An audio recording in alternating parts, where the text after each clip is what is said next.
welcome back to the Subconscious Classroom. Tonight, we listen for the quiet moments history forgot. This is not the story of battles or strategy. It is the story of sound, of bells that never rang again, of birds that fell silent, of voices on the radio just before they disappeared. It is the strange, slow, human prelude to violence, the final noises heard before the world changed forever.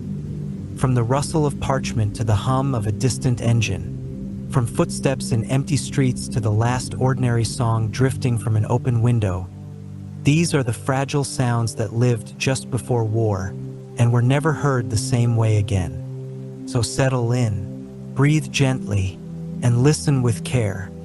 Let us begin. Part 1. The quiet before something starts. Before a war begins, there's a sound. Not the roaring sound we expect.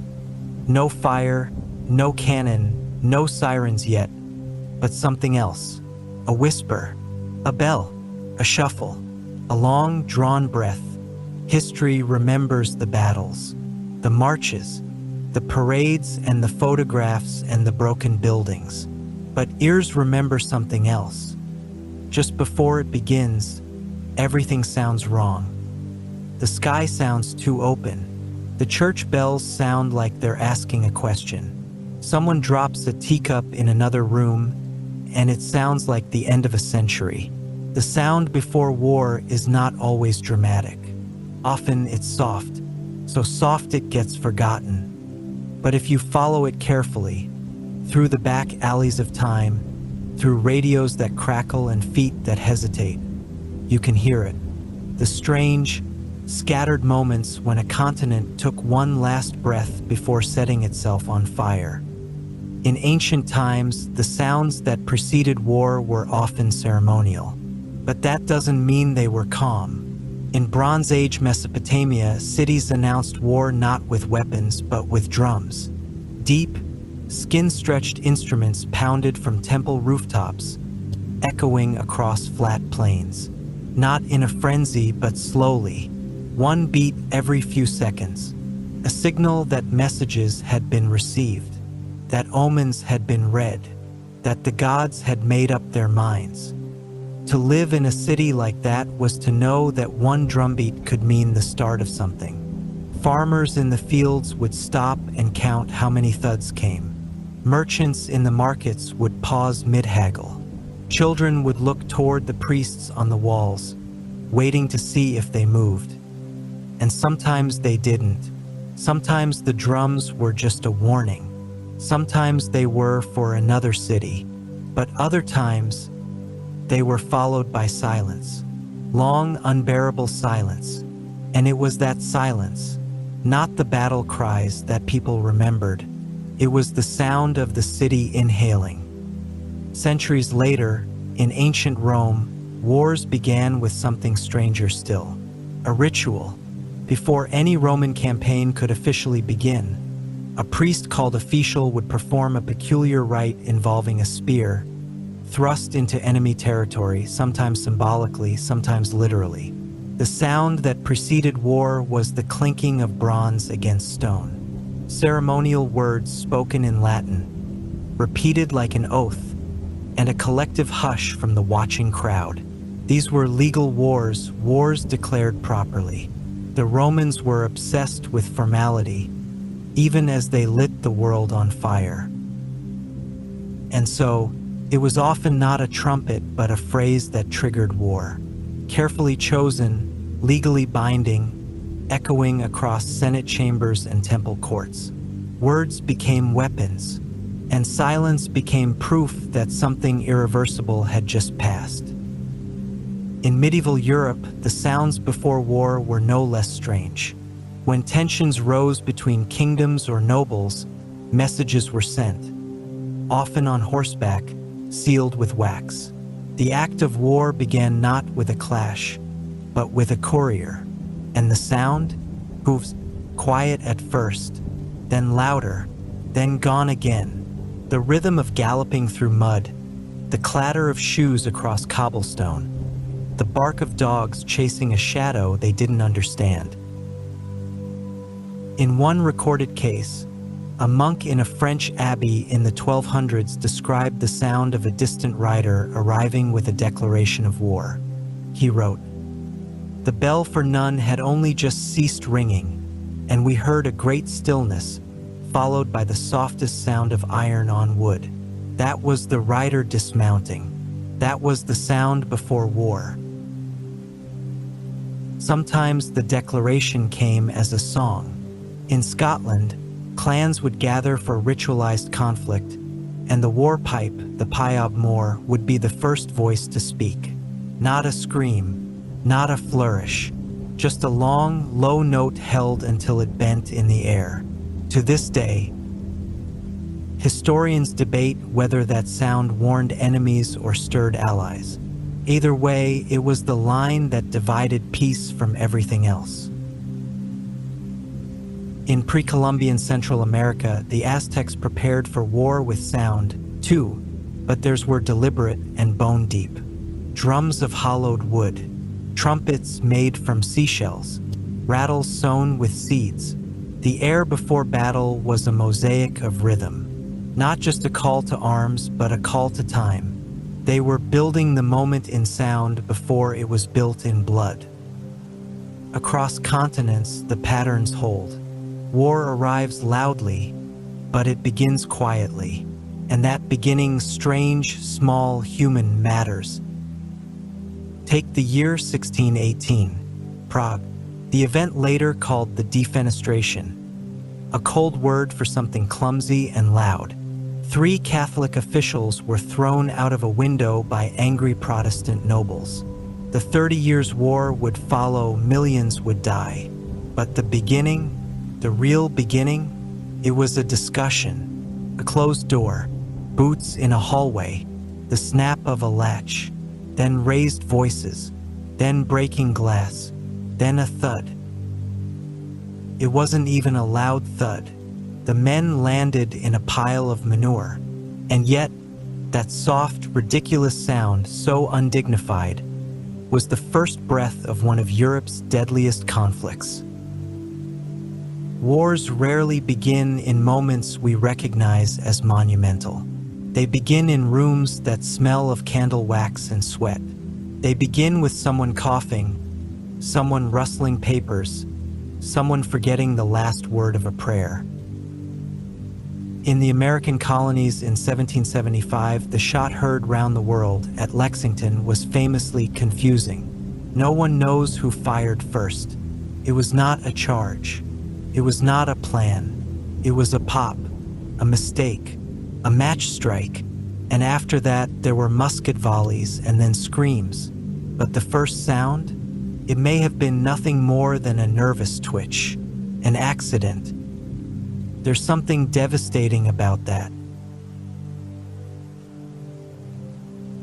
Even in the 20th century, when wars seemed to come with announcements, with manifestos, with national broadcasts, there were still quiet moments before. In August of 1914, just days before the First World War began, Berliners stood outside newspapers, reading the headlines aloud. The streets were filled with murmurs, one man's voice cracking, a child crying nearby. Radios hadn't yet flooded the airwaves. It was still a world of footsteps, of pens scratching, of pigeons fluttering off church roofs as reservists gathered. And then came the bells. Church bells, factory bells, civic bells. They rang in cities across Europe, not for joy, not for prayer, but because governments used bells to signal mobilization. The same bells that marked weddings and births now tolled for war. And the sound, carried by wind, distorted by alleys, was different. It was slower, hesitant, as if even the bells didn't want to be part of this.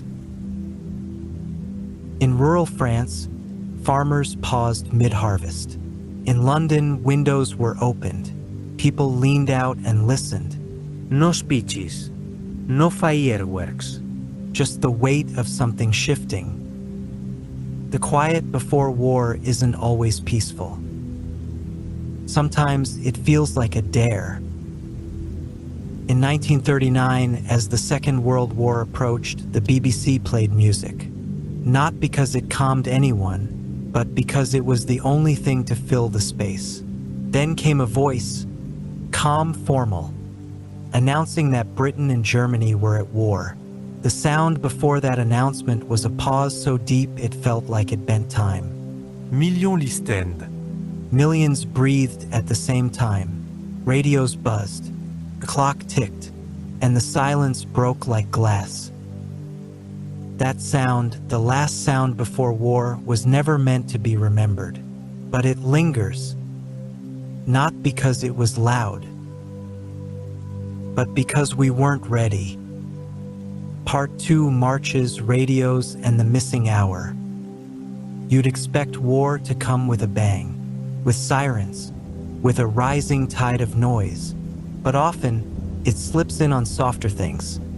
A door creaking too early, a cough from a hallway, a radio that cuts out just when someone needed it most. In many cases, the final sound before conflict isn't an alarm. It's routine. Familiar. So familiar, in fact, that its sudden silence is what gives it away. In the hours before Operation Barbarossa, the German invasion of the Soviet Union in 1941, there were birdsong and footfalls. German troops had been massing on the border for weeks. Soviet border guards had noticed, of course, but no one had permission to respond. It was peacetime, officially. So the night before the invasion, the final sounds were strange in their calm. Soldiers cleaning rifles in hushed tents, engines rumbling softly beneath tree cover, a German officer cranking a phonograph in the dark, playing a recording of Mozart, not because he wanted to set a mood, but because the men couldn't sleep and the music, he thought, might make the night pass more quickly. It was one of the last pieces of music many of them would ever hear. At precisely 3:15 a.m. on June 22nd, the first artillery barrage broke the night. But the sound before that, just crickets, and a soft, low breeze passing over the fields. The hours before Pearl Harbor were similar. On the island of Oahu, December 7th, 1941, the air was soft and light. Sailors woke slowly. Radio broadcasts played Hawaiian steel guitar. In the officers' club, silverware clinked. On base, flagpoles rang out with gentle metallic tapping as flags were hoisted. What didn't happen was just as notable. No air raid drills, no shouted orders, No warnings. The last peaceful sound was likely the laughter of a cook or the snore of someone still asleep below deck. When the bombs dropped, they didn't just destroy things. They changed the meaning of every sound that came before them. A bird's call would never sound the same again to those who survived it. That's the strange truth of war. It doesn't just create noise. It rewrites the soundtrack of everything that came before it. Sometimes the final sound is silence itself. During the early hours of the invasion of Czechoslovakia in 1968, people in Prague heard nothing. The streets were quiet. The trams still ran. But the radio played soft, patriotic music on loop.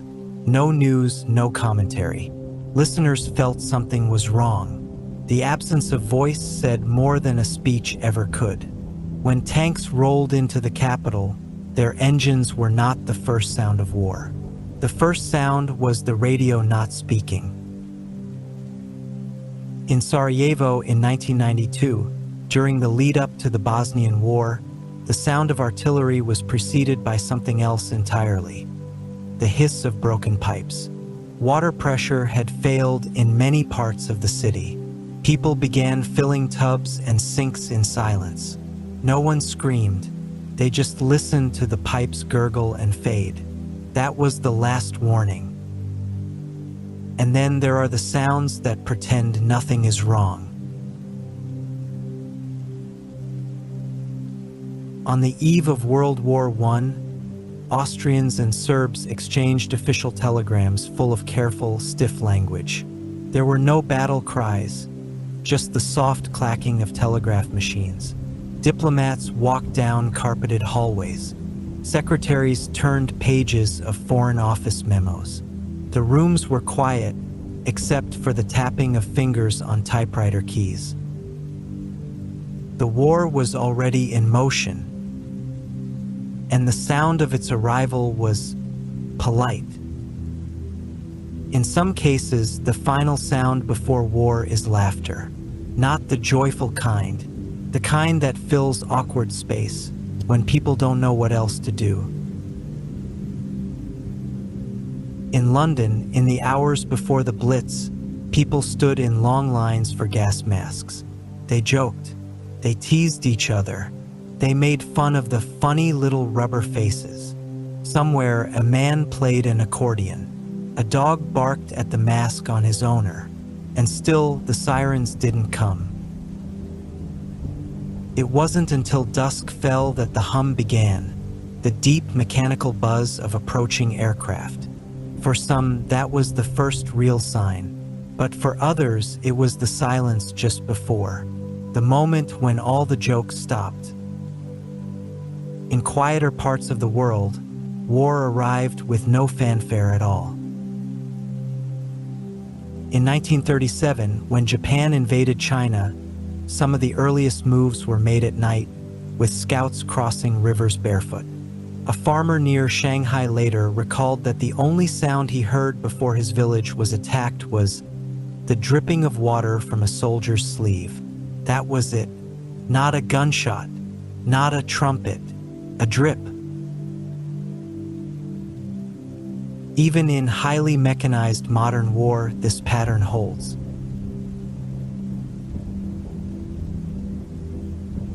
In 1991, during the Gulf War, Baghdad residents stayed awake listening to foreign radio stations, waiting for confirmation of an attack. The BBC's signal crackled in and out. Sometimes all they heard was static. That static, that silence was the warning. It was louder than the first bombs. It said, "It's coming." Sometimes the final sound is technical. In 2014, as Russian forces began their quiet seizure of Crimea, Ukrainian communications suddenly went dark. Fiber optic lines cut, military radios jammed, cell service stuttered and failed. For hours, the airwaves were filled with nothing, and it was the nothing that made people panic. The sound of systems falling asleep. The sound of the future blinking out. Other times, it's a voice, the wrong voice, one that doesn't belong. During the Nazi invasion of Poland in 1939, German troops faked a radio attack. They staged a broadcast from a fake Polish radio station, pretending it had attacked German soil. The message was garbled, full of staged emotion and broken Polish, but it aired long enough for it to be recorded, transcribed, and later used as justification for the invasion. The sound before war, in this case, was a lie. One that sounded just believable enough. And when the truth came, it was too late. Even accidental sounds can trigger wars. In 1950, near the start of the Korean War, a patrol accidentally fired their weapons into the dark, responding to what they thought was an enemy approach. It wasn't, but the shot was heard, misunderstood, and answered with artillery. By morning, a skirmish had turned into open conflict. One gunshot, one mistake, and history turned. It's tempting to imagine that wars begin with certainty. with declarations and banners and leaders standing on balconies. But far more often, they begin with confusion, with questions, with an echo that no one can place. A door slams and suddenly it's too late. In ancient Japan, some samurai schools trained not in swords, but in listening. It was said that a warrior must learn to hear the intention behind footsteps, the difference between a guest and an intruder, the way the wind changed when a blade was drawn. Whether the stories are literal or not, the lesson is clear. War doesn't just begin in the body. It begins in the air. A missed cue. A word spoken too loudly. A sound that shouldn't be there at all. These moments don't make it into history books. They're not mapped. They're not reenacted. But they're real. They are the final fragments of peace, the last things the world heard before it shattered. And in their own quiet way, they're louder than the explosions that followed. Part 3. The bells that never rang again. Some sounds are meant to come back. Church bells, hour chimes, the rustling of flags at dawn. These are meant to repeat, to reassure. They say the world still moves, time still ticks, you still live in a rhythm. But when war begins, some of those sounds disappear and never return. Throughout medieval Europe, church bells were not only sacred, they were civic. They told people when to wake, when to pray, when to eat, when to stop working, and when to run. But the bell was also the voice of fear.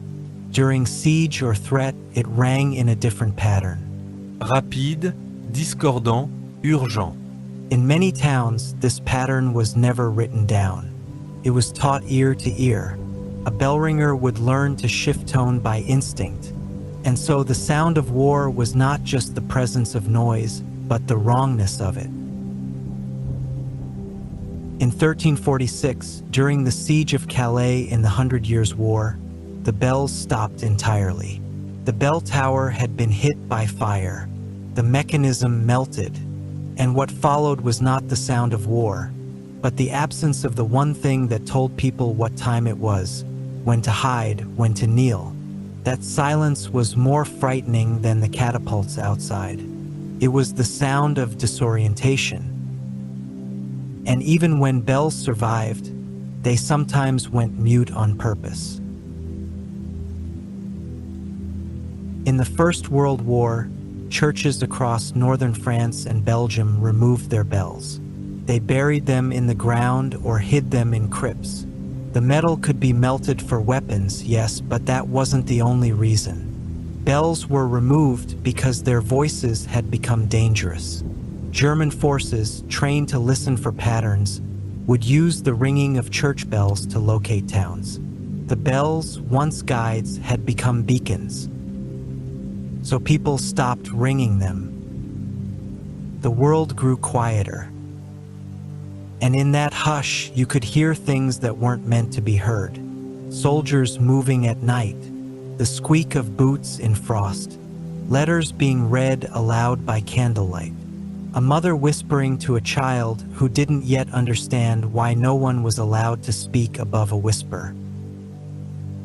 There's something heartbreaking about a bell that never returns.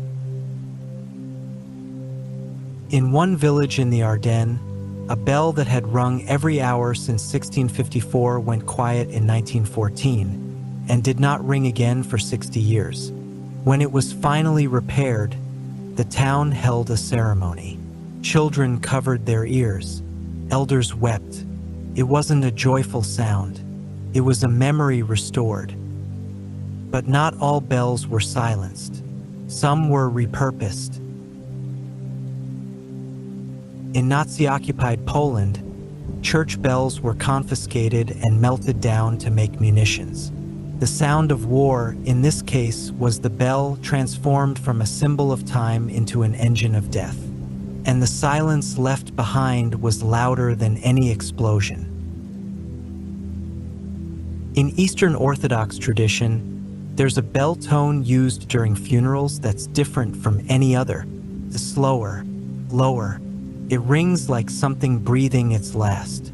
During the Balkan conflicts of the 1990s, churches in bombed villages would ring only this tone, day after day, not just for the dead, but for the living. It became the new clock, not telling you the hour, but reminding you what you'd lost. And in some cases, bells did ring when they weren't supposed to. In Paris, in 1870, during the Franco-Prussian War, the city's bells rang on a Sunday morning to signal peace negotiations. But the negotiations had collapsed. There was no peace. The bells had misled. That sound, false, accidental, misread, triggered riots. It wasn't the war itself. It was the wrong bell, the one that said things were okay when they weren't. Even now, bells play a strange role in conflict.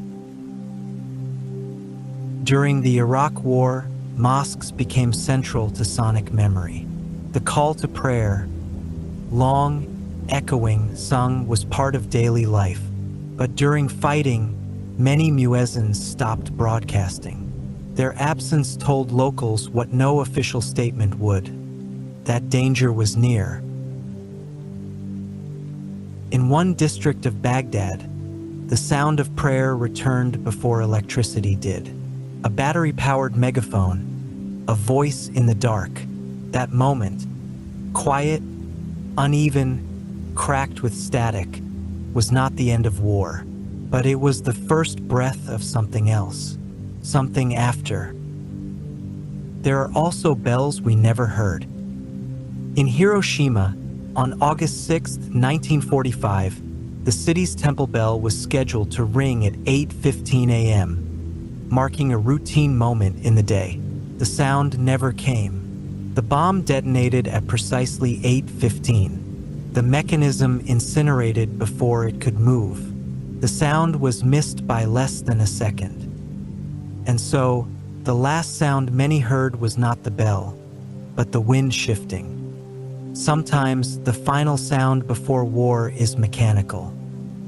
In World War II, sirens became the sound of warning, but their use was not uniform. In some cities, sirens were delayed or disabled to avoid panic. In Coventry, on the night of the Blitz, the siren came too late. People had already heard the planes, already seen the sky flicker. The warning arrived only when the first building collapsed.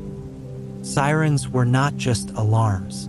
They were narratives, telling you whether your leaders believed in the danger, whether they cared enough to warn you. And silence was often more telling. In Ukraine, in recent years, air raid sirens have returned. But modern systems aren't mechanical, they're digital. Apps buzz, texts arrive. The warning now sounds like a ringtone, a push notification. And so the final sound before modern war might be a vibration. A single chime from a smartphone left on a windowsill. A digital whisper that everything is about to change. And in some cases, it's even quieter than that. The clunk of a basement door closing. The hiss of gas being turned off. The sound of children being moved in the middle of the night. No crying, no questions. Just the soft scrape of socks on wood floors. The last breaths of normal life before the air becomes heavy. Before the sky becomes something else. Even now, in countries far from conflict, bells still mean something. Fire drills, school starts, elevators arriving. But in war zones, those sounds don't always come back. They're lost, flattened, forgotten, or worse, repurposed into new kinds of fear. And when peace returns, people have to learn how to listen again. To bells, to birds, to neighbors speaking freely through thin walls. Takes time. Because once a sound is associated with war, it doesn't go back to what it was. Not easily, not without grief, and not without memory. Part 4: Accidents that sparked the first shots. Not every war begins with purpose. Some begin with a misstep, a crack, a voice misheard, a spark no one meant to light. And the sound before these accidental wars isn't epic. It's awkward. It's off rhythm. It feels small in the moment until history calls it a beginning. It's a cruel truth of conflict. Sometimes the first noise of war is a mistake. Take the border between North and South Korea. It is one of the most militarized strips of land on Earth. Every sound there matters. One misplaced boot, one cocked rifle, one clink of a mess kit. In 1976, 2 American officers were sent to trim a tree obstructing visibility at a checkpoint in the demilitarized zone. The operation was quiet, almost too quiet. The final sound before violence? Shears snapping through branches. Nothing more, but it was misinterpreted as sabotage. Within moments, North Korean soldiers descended. The tree was never finished, but 2 men were dead. The sound of leaves brushing shoulders became the trigger for an international crisis. It's not a unique story. In 1859, near the village of Solferino in northern Italy, a soldier fired his weapon. No one's sure why. A nervous twitch, a misheard order. A bird startled from the grass. Within hours, it escalated into a full confrontation between French and Austrian forces. The Battle of Solferino killed over 30,000 people. But the last peaceful sound? Likely the scuff of a heel turning the wrong way in a wheat field. Closer to the modern era, the Vietnam War was riddled with incidents where noise triggered fire. In dense jungle, sound travels strangely. One famous account describes a platoon engaging what they thought was enemy movement. Rustling foliage, snapping twigs, only to find it was a wild boar. The resulting firefight, misheard by other nearby units, spiraled into a chaotic night of shooting that left several soldiers dead. That conflict didn't start the war, but it carried its spirit. A war whose beginnings were often built on the wrong sounds. The First Balkan War, too, began in a whisper. In 1912, a small skirmish at the Turkish border began not with a formal declaration, but with confusion over a trumpet signal. A lieutenant gave a hand gesture that was misread. The band played the wrong march. Troops surged forward. By the time anyone figured it out, bullets had already flown. The war had begun. The final peaceful sound? A musical cue played off-key. Miscommunication doesn't always mean mistake. But in war, the two are nearly twins. In 1898, during the lead-up to the Spanish-American War, the USS Maine exploded in Havana Harbor. The blast itself was unmistakable. Metal shrieking, water rushing, lives ending. But it wasn't the sound that started the war. It was the days before, the uncertain creaks of the ship, the murmurs of the crew, the soft debates about whether the vessel was safe. Historians still argue over whether the explosion was sabotage or accident. But in the minds of the public, it didn't matter. The silence that followed, the waiting, the diplomatic pause, was broken by newspapers. Remember the Maine, they said, and soon after came the guns. Sometimes war arrives not because someone fires, but because someone hears something they aren't meant to. In the Cold War, the air was filled with surveillance. The sounds of wiretaps, of telephone clicks, of microphones hidden in office plants. In 1983, during a NATO military exercise called Able Archer, Soviet officials mistook it for a real attack. What triggered their panic? An increase in coded Western communications. Not a bomb, not even a speech, just more encrypted beeping, a rise in chatter, a density of digital noise. The sounds didn't say, "We're attacking," but they didn't say not to either. The Soviets prepped their nuclear arsenal. History narrowly missed another ending. And what about wars started not by sound, but the absence of it? In 1914, at the height of diplomatic confusion following the assassination of an archduke, key phone calls were delayed, not intercepted, not blocked, just missed. Leaders didn't pick up. Secretaries hesitated. The final sound before World War I might have been the ringing of a telephone that no one answered. War sometimes begins in the gap between messages.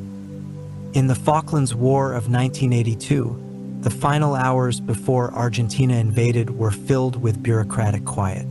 Radio operators in the South Atlantic picked up chatter, then lost it. Naval codes were misread. Silence returned.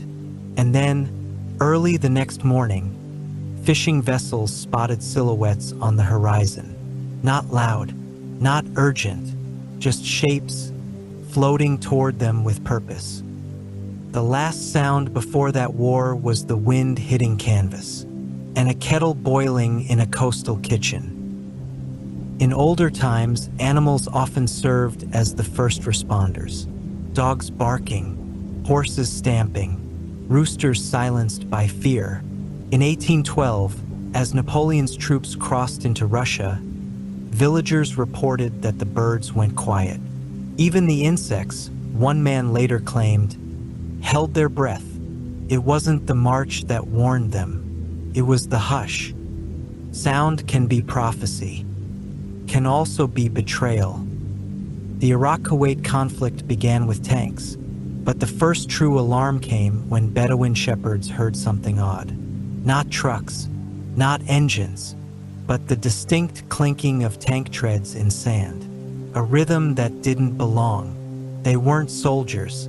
They weren't briefed, but they heard what the world hadn't yet said out loud.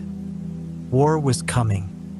And in each of these cases, someone probably whispered, "That's strange." Someone probably said, "Did you hear that?" A radio operator fidgeted. A farmer looked up. A child stopped playing and tilted their head toward a sound they couldn't name. That's what the beginning of war really sounds like. Not explosions, not anthems, but hesitation, soft repetition. The same word said twice with different meanings.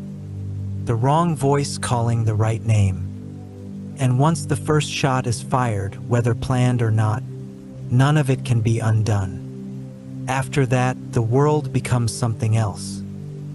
The moments before it, those quiet, trembling seconds, become sacred, not because they were grand, but because they were the last time everything could still have gone another way.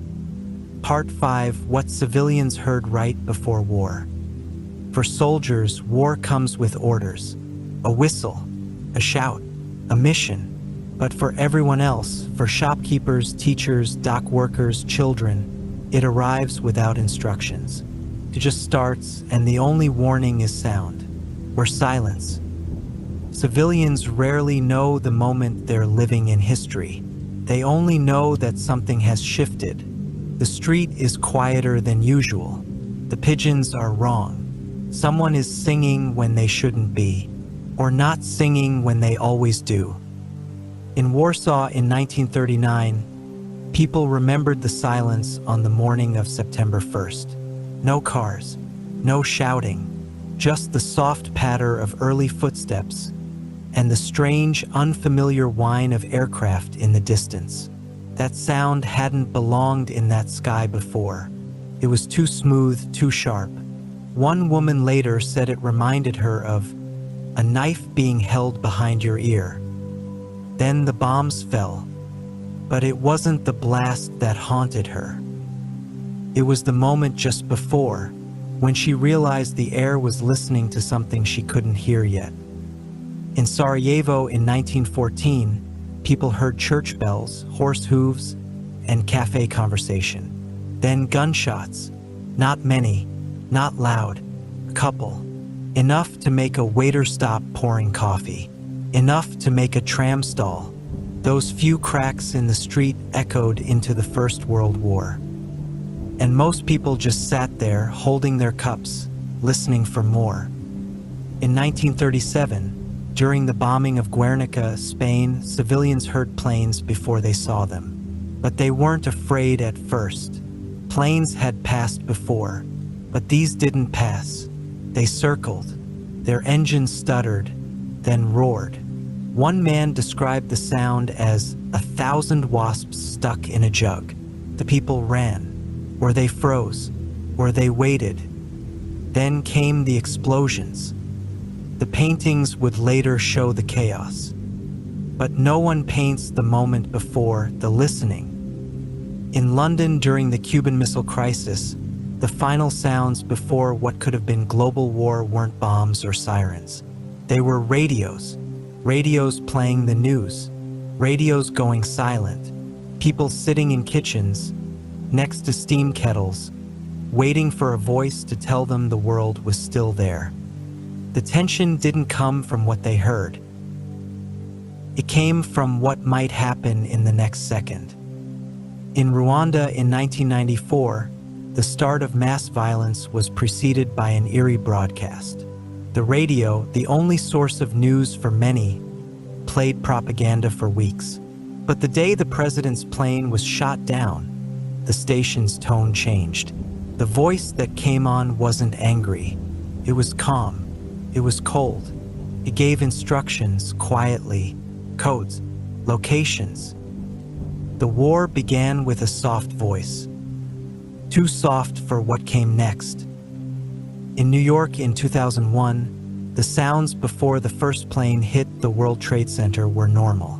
Car horns, coffee machines, the shush of subway doors, and then something else, less a crash and more a groan. Glass and steel groaning under pressure. No alarms at first, just confusion.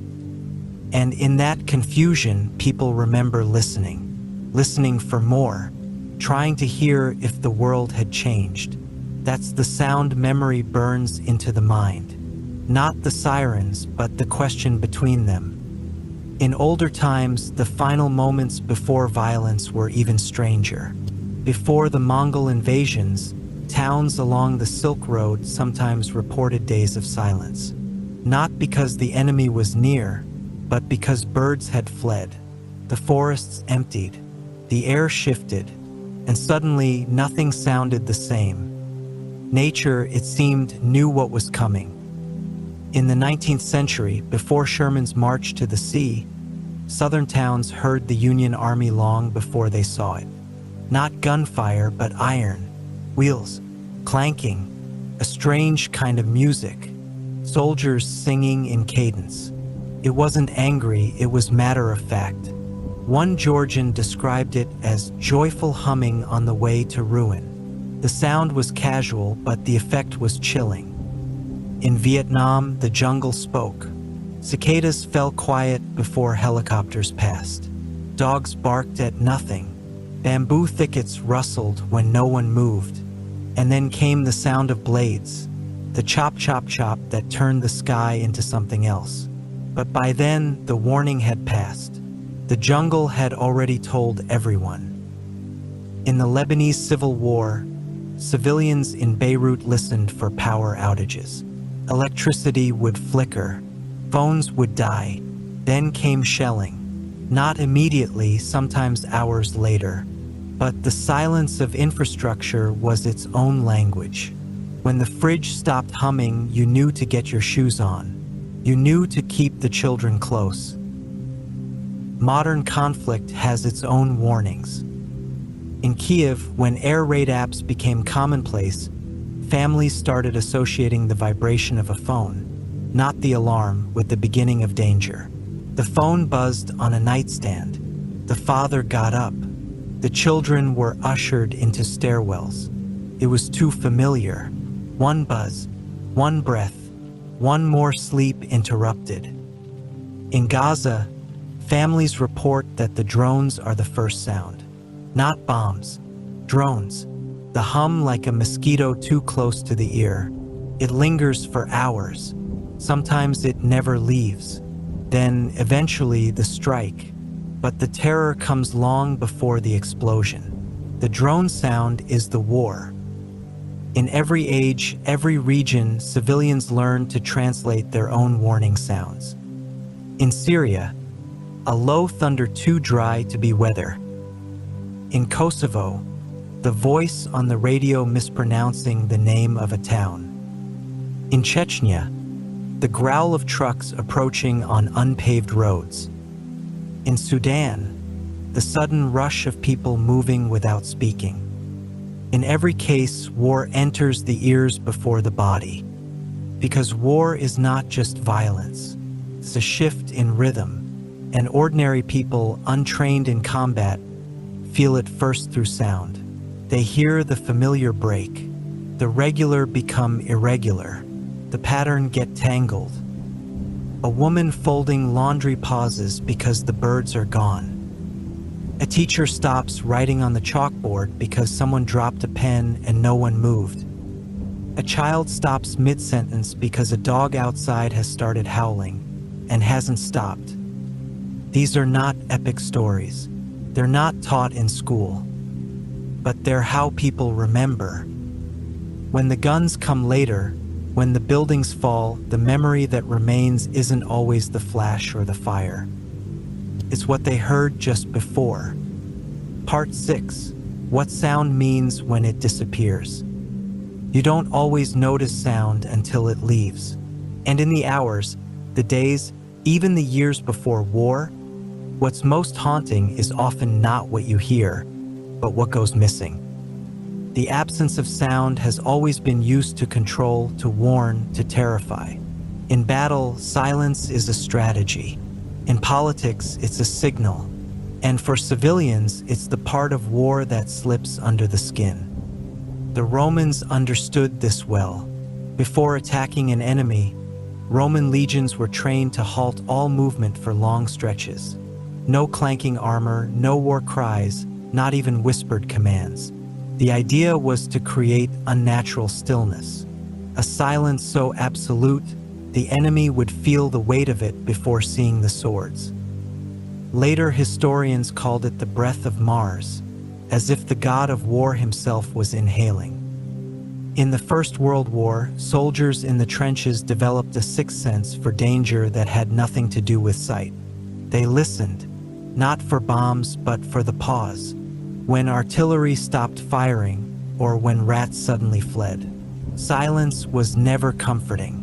It meant something was changing. One British soldier wrote that before a major German push, the birds stopped singing all at once, as if someone had closed a window on the sky. That's what the start of war often sounds like. A sound you were used to, no longer there.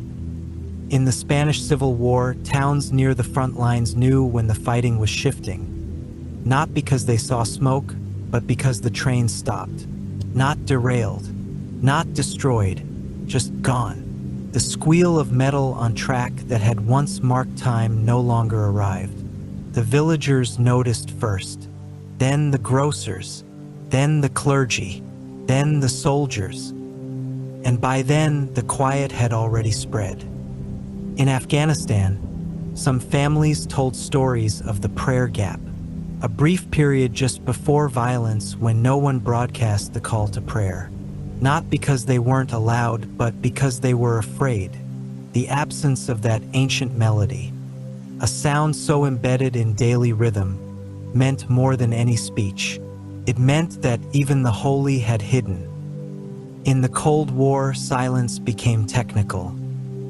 Submarines prowled the oceans not by sight, but by silence. The quietest vessel won. Crews trained to hold their breath, to walk barefoot, to muffle the turning of bolts. Naval historians speak of whole weeks where the most decisive military action was not a battle, but a hush. One side losing track of another because the sea had swallowed their sound. Sound became a currency of survival. Even today, digital silence sends its own message. In the hours before Russia's invasion of Ukraine in 2022, certain government websites went dark. Not overloaded, not hacked, just blank, unresponsive. To those watching closely, that silence screamed. It meant the keys had been pulled, the data had been moved, the wheels were already turning. And then there's the silence of information. Before the US invasion of Iraq in 2003, journalists noted a drop in press briefings, then a cancellation, then a pause in official tweets. The silence didn't come from the battlefield, it came from Washington, and it told them what they needed to know. The decision had been made. Sound, or the deliberate lack of it, says more than we're ready to admit. In medieval siege warfare, one of the most terrifying tactics was the night wait. An army would approach a castle, set up camp just beyond the torches, and then do nothing. No horns, no taunts, just darkness. And the defenders would lie awake, listening for a twig snap that never came. Some surrendered without a fight, because sometimes silence isn't peace, it's promise. The promise that something is building just outside your hearing. Even music can become part of this. In occupied Paris during World War II, German authorities imposed restrictions on certain music, especially jazz and traditional French ballads. Radio stations fell quiet or changed tone. What Parisians heard was not just new songs, but missing ones. Songs that had once filled kitchens and streetcars were suddenly gone. The silence of a genre became a kind of censorship, and that void told them everything. In modern cities, sound is time. Garbage trucks, school bells, morning radio, but war pulls those rhythms apart. In Aleppo, a young girl once told a journalist that the worst part of the bombing wasn't the noise. It was the days after, when no one opened their shops, when no buses passed, when the only thing you could hear was the wind scraping broken glass against concrete. It sounded like the world forgot us, she said. Silence has always been mistaken for calm, but in wartime it's a map. Where noise disappears, danger follows. In the early days of the Second World War, as Norway prepared for possible invasion, villagers noticed the odd quiet of airfields. No training flights, no overhead drills. The sky became too blue, too still, and then came the planes, this time with bombs. The quiet was the signal. In ancient China, Taoist generals believed that the universe itself gave warnings, that before major change, there would be natural silences, fog that fell too quickly, birds that roost at the wrong hour, frogs that went mute in their pools. Whether superstition or not, those generals waited for silence before they struck, and people learned to fear the stillness as much as the blade. In some parts of the world, families still follow this logic. In rural Ethiopia, elders say war arrives when the goats stop bleeding before dawn. In northern Thailand, there's a belief that if a rooster refuses to crow 3 mornings in a row, danger will come by the 4th. All of these are stories, but they reflect a deeper truth, that humans across history have learned to hear the missing, to notice when something familiar has slipped away, to feel the space where a sound used to live. In Rwanda, Bosnia, Syria, Gaza, Ukraine, and dozens of places where conflict has reached into bedrooms and marketplaces, survivors often describe the beginning of war not by what happened, but by what stopped happening.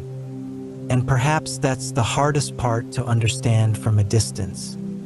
We think of war as loud, but in its final approach, it often arrives on tiptoe. No trumpet, no speech, just the echo of things you used to trust, no longer present. The sound of a train that should have passed. The bell that doesn't ring. The voice on the radio that never returns. That's what people remember. Not the first bomb, but the last ordinary noise. Part 7. The last ordinary sounds ever heard. The beginning of war, if we're honest, often sounds like a mistake. But before even that, before the alarm, the hush, or the accidental gunshot, there's something softer still, the last truly ordinary sounds. These are not historic. No one records them. They aren't attached to speeches or strategy. They just are mundane, familiar, endlessly repeating until the moment they aren't. In 1914, in a small village in Belgium, the day before German troops arrived, the local baker rose at 4 in the morning. He prepared dough in silence. The ovens glowed. Somewhere down the street, a milk cart rattled. Birds chirped along a stone wall warmed by early sun. That morning routine had gone unchanged for generations. But the next day, the bakery was gone. Not bombed, requisitioned. The ovens stayed dark. The last ordinary sound was the scraping of flour against wood. No one knew it was the end. In Nagasaki in 1945, survivors of the atomic bomb later recalled that the final moment before the blast was filled with domestic sound. A broom sweeping a doorway, a dog barking twice, a kettle just beginning to sing. Nothing grand, nothing cinematic. One man said he was annoyed because the neighbor's radio was playing the same song for the third time that morning. That song, that repetition, became his last moment of peace. In Berlin, before the wall went up in 1961, a seamstress crossed the border each morning to work. She walked the same route, past the same street violinist who played in the U-Bahn station, an older man with a battered case and a fragile tone. The day the wall was sealed, he wasn't there. Neither was she. The last sound before division was a sour note fading under the buzz of train brakes. In rural Cambodia, during the Khmer Rouge's rise, entire towns fell quiet, not from battle, but from abandonment. But in those final days before the silence took over, the last things heard were soft. Sandals on packed earth, the slosh of water being carried home, a radio jingle from the capital traveling faintly through the air. Nothing terrifying, just Tuesday. In 1956, during the Hungarian Revolution, a boy in Budapest remembered hearing his schoolteacher's shoes. Not the voice, just the tap-tap of her heels on the tile floor. The day before tanks arrived, he said it was the last thing that felt normal. I thought, when I hear that sound tomorrow, everything will be fine, he said. He never heard it again. In New York on September 10th, 2001, people remember traffic. Honking, sneakers on concrete, conversations about coffee, someone scolding a dog. The usual. The air conditioners hummed from windows. Someone played Miles Davis too loud in a third-floor apartment. It was all so routine. The next day, those same sounds were gone. And the city was never quite quiet in the same way again. In Syria, before Aleppo collapsed into conflict, people remember rain. The sound of rain hitting tin rooftops, a neighbor sneezing, a television playing a dubbed soap opera in the next apartment. The power flickered as it often did. Someone laughed. These were the last sounds before everything changed. And they didn't know they were last. That's what makes them sacred. In London during the Blitz, people held onto those ordinary sounds. They clung to them. The ring of a bicycle bell, the thunk of a pint on a bar, the rattle of a newspaper being opened. These sounds became tokens of peace. Small, forgettable noises that only became precious once they vanished. And in every war, in every age, those sounds vanish in different ways. In the Middle Ages, the final sounds might have been sheep in a field, a blacksmith's hammer, a church door creaking closed. In the Industrial Age, it was the clatter of typewriters, the grinding gears of a trolley, the whistle of a postman arriving late. In our time, the last sound before war might be a notification, a message tone, the hum of a charger connecting to a phone, or the voice of someone asking, "Do you want coffee or tea?" before the signal is lost. These sounds don't warn. They don't explain. They're just the ordinary music of a world still working, still unaware, still untouched. And that's what makes them hurt the most in memory, because the human ear, unlike history books, remembers kindness, repetition, the sound of things that should have gone on. A spoon on porcelain, a door shutting gently, rain on a roof not yet broken. They remind us that not all turning points are loud, that the great movements of history do not always crash in like drums, but pass through like ghosts, brushing past unnoticed.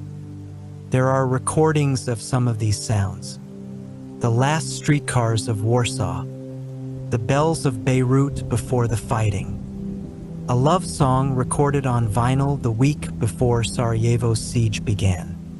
They exist, but most of the time, the last ordinary sounds are kept only in memory. A soldier remembers the sound of his mother's voice over breakfast. A nurse recalls the hiss of steam in a hospital that was later shelled. A child, grown old, says she still dreams of the wooden floorboards creaking under her grandfather's step.